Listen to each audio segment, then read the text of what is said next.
Okay. तो अब हम लोग अगले लेक्चर में आते हैं, lecture number 2, which is somewhat about modulation. ठीक है, मॉड्यूलेशन क्या होता है ये हम समझ लेते हैं। Modulation is a process in which some parameters of carrier signal. अभी कैरियर सिग्नल क्या होता है, मॉड्यूलेटिंग सिग्नल क्या होता है, मॉड्यूलेटेड सिग्नल क्या होता है, ये अभी क्लियर करते हैं। पहले डेफिनेशन जान लेते हैं। Modulation is a process in which the carrier signals amplitude, frequency and phase is changed in accordance with the modulating signal। ठीक है, तो पूरे कम्युनिकेशन सिस्टम में दो तरह के सिग्नल्स होते हैं। ठीक है, एक होता है हमारा मॉड्यूलेटिंग सिग्नल और एक होता है कैरियर सिग्नल। मॉड्यूलेटिंग सिग्नल क्या होता है, वो सिग्नल होता है जिसको हम लोग मैसेज सिग्नल भी कहते हैं, और जो जिस सिग्नल को हमें सेंड करना है। तो जो इलेक्ट्रिकल सिग्नल बना था इनपुट ट्रांसड्यूसर के बाद, जिसको हमें सेंड करना था, वो मॉड्यूलेटिंग सिग्नल कहलाता है। ठीक है, और जिस मॉड्यूलेटर के अंदर ये मॉड्यूलेशन का प्रोसेस होता है, उसमें हम एक कैरियर सिग्नल चूज करते हैं। साइनसॉइडल सिग्नल जनरली चूज करते हैं, या हम कोई रेक्टेंगुलर पल्स यूज कर सकते हैं, पल्स ट्रेन यूज कर सकते हैं। तो अगर हम ये कहें कि कैरियर सिग्नल, कैरियर कैरियर का मतलब समझते होंगे आप लोग। कैरियर का मतलब जो कुछ ढोए, जो किसी चीज को ढो के ले जाए। ठीक है, तो उसे कहते हैं कैरियर सिग्नल।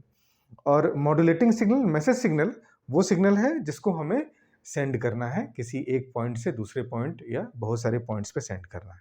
ठीक है, तो मॉड्यूलेशन प्रोसेस क्या है? It is the process in which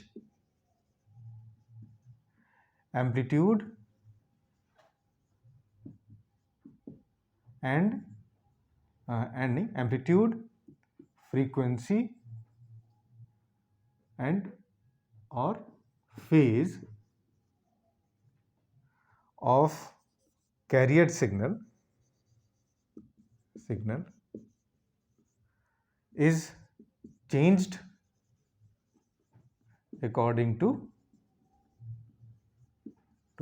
modulating signal।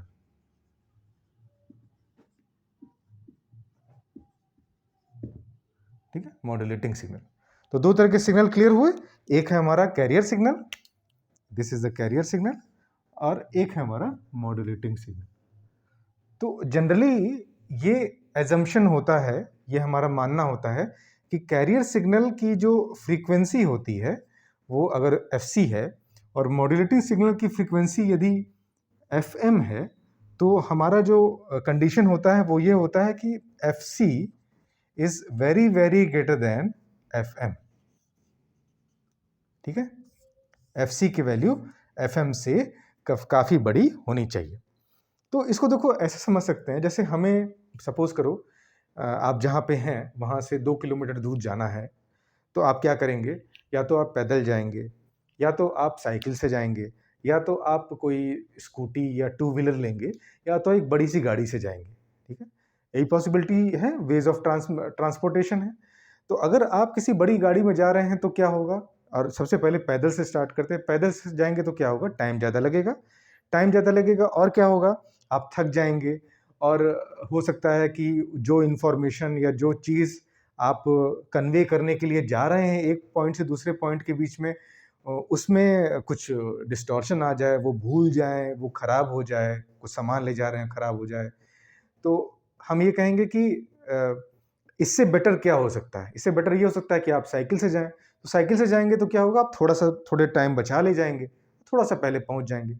अगर आप स्कूटी या बाइक से जाते हैं, उसमें क्या होगा? ठीक है, उसमें आप जाएंगे, हेलमेट पहनेंगे, फिर आप जाएंगे, फिर आपको पसीना होगा, फिर थोड़ा धूल लगेगा चेहरे पे, हाँ, फिर आप पहुंच जाएंगे अपनी जगह पे। लेकिन यदि आप कार से जा रहे हैं, कार की स्पीड, मैक्सिमम स्पीड 220 होती है।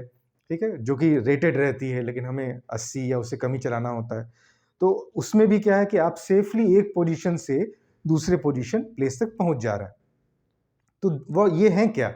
ये है आपके कैरियर्स, और आप क्या हैं? मैसेज। तो मैसेज को कैरियर के ऊपर सुपर इम्पोज करके हम दूर तक उसको पहुंचा सकते हैं।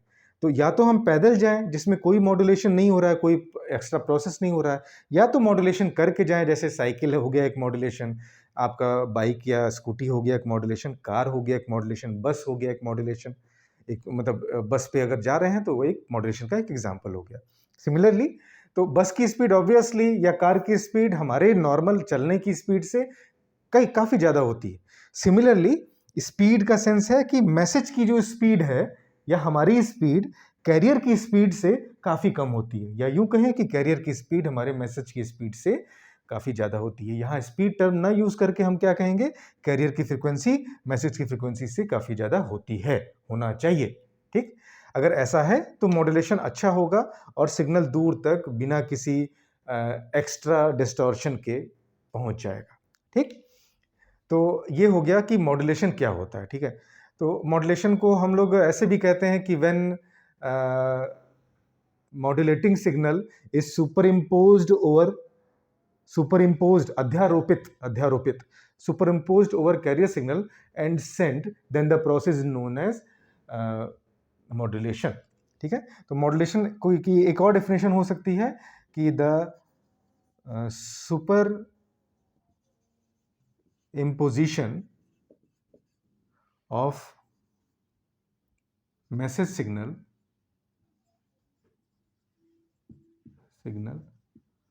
over carrier signal।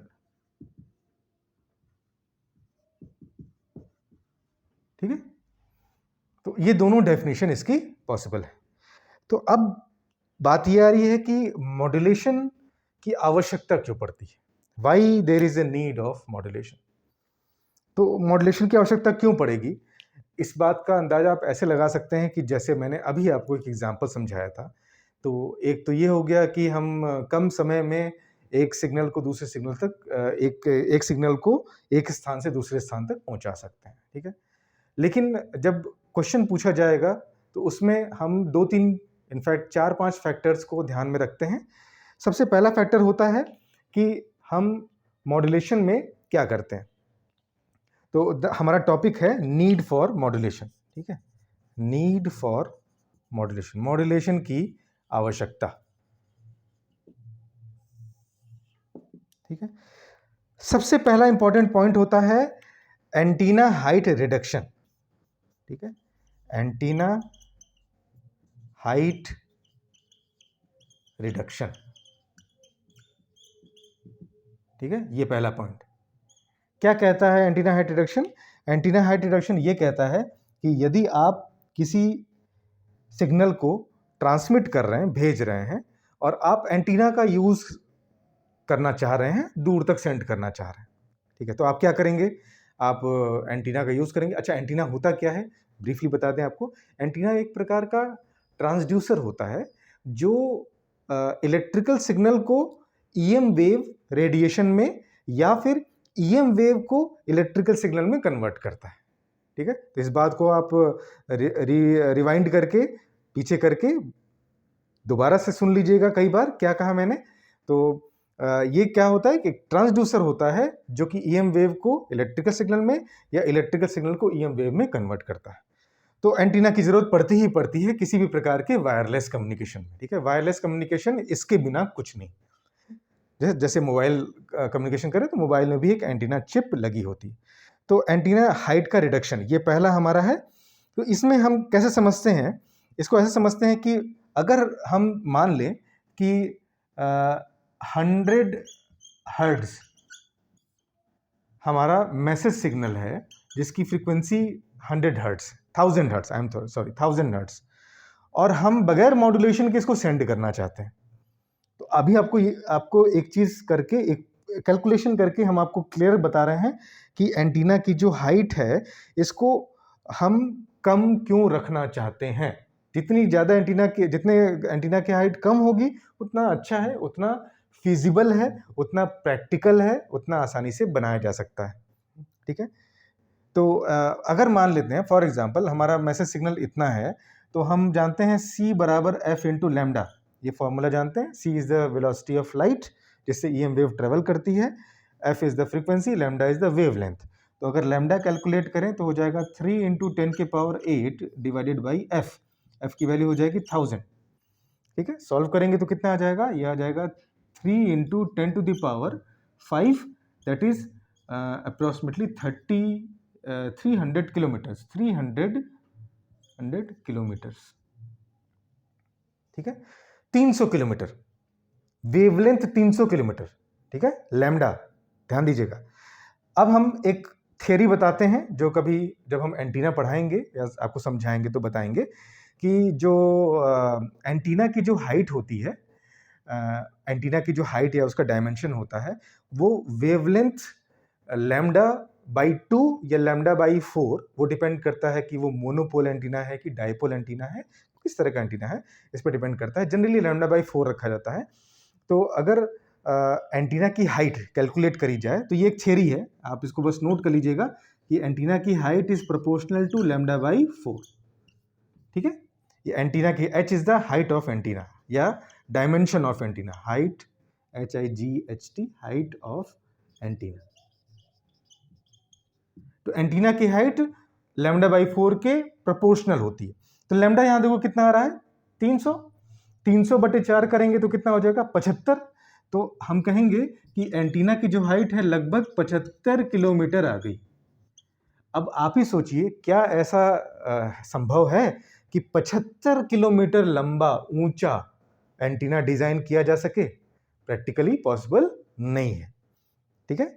यहाँ पे 100 मीटर 200 मीटर एंटीना बनाने में हालत खराब हो जाती है, ये कैसे बन जाएगा 75 kilometre? It is quite impossible, ठीक है। ये वो हाइट है जिसपे हमारे जो आइनोस्फीयर और जो स्ट्रेटोस्फीयर जो होते हैं वो एग्जिस्ट करने लगते हैं, ठीक है। वो भी, ये भी कभी आगे के लेक्चर्स में आपको बताएंगे कि कितने लेयर्स होते हैं और उनकी हाइट क्या क्या होती है, उनके कंपोजिशंस क्या क्या होते हैं। तो एंटीना की जो हाइट है वो 75 किलोमीटर आ गई, तो हम कहेंगे कि ये प्रैक्टिकली पॉसिबल नहीं, प्रैक्टिकली नॉट पॉसिबल, ठीक है।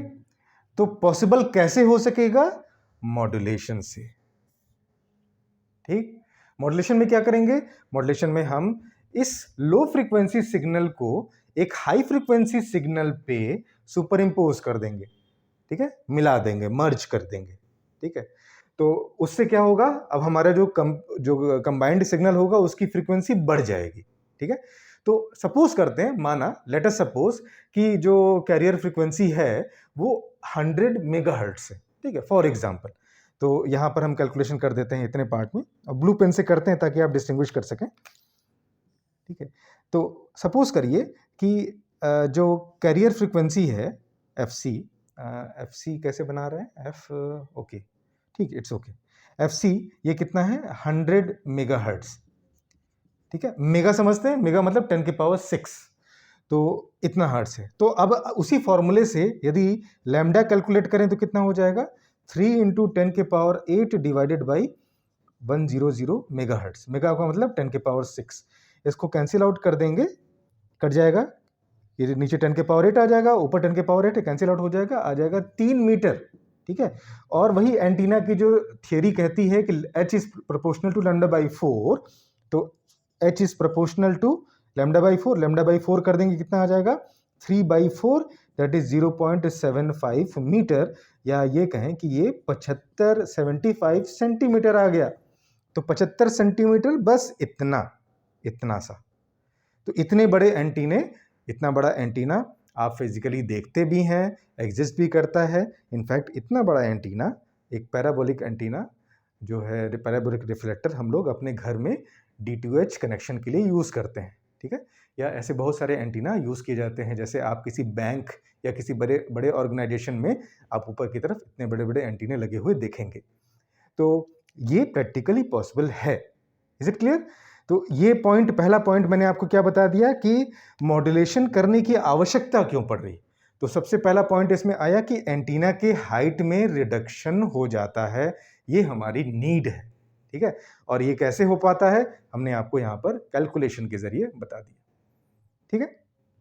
तो this is the first point, how we can say that what is the need for modulation. This is the first point, that is antenna height reduction. ठीक, बाकी जो 4 points हैं इसको हम लोग नेक्स्ट लेक्चर में कवर करते हैं। 4 या हो सकता है कि 3-4 कुछ वेरिएशन हो उसमें, तो इसको कवर करते हैं। और उसके बाद फिर हम लोग मॉड्यूलेशन प्रोसेस पे आएंगे कि मॉड्यूलेशन कितने तरह के होते हैं, continuous wave modulation, pulse wave modulation and so on, ठीक है। चलिए आज के लिए इतना ही, थैंक यू।